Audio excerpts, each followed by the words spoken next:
At yun nga guys, meron na naman tayong natanggap na biyaya. Kaya simulan na natin to. Ating lutuin ang ating seafoods galing dagat. Let's go!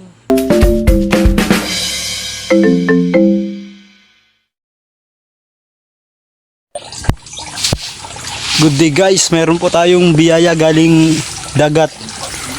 Dito po yung ating biyaya, yung pitik,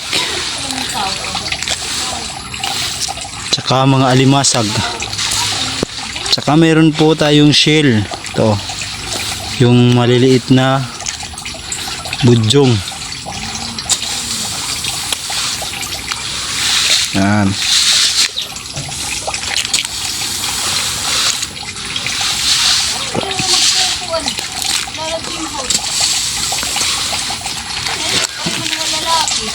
Ito po. Bali iluluto po natin ito mamaya. Isang plangganang seafoods.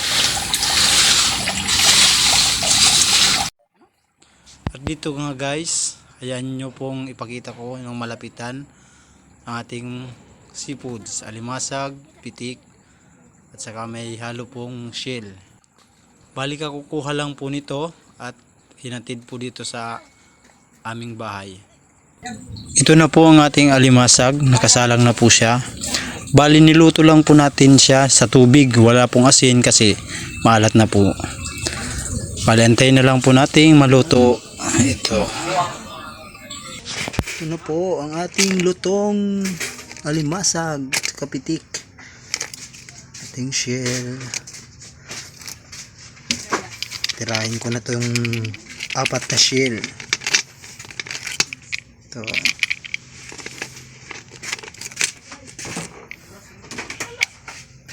Yan.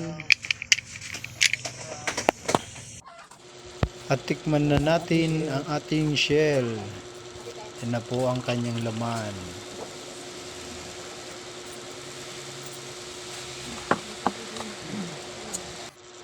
At syempre, nagbaon na rin ako ng pitik. Salamat po sa panonood. Please subscribe my channel, like, comment, and share.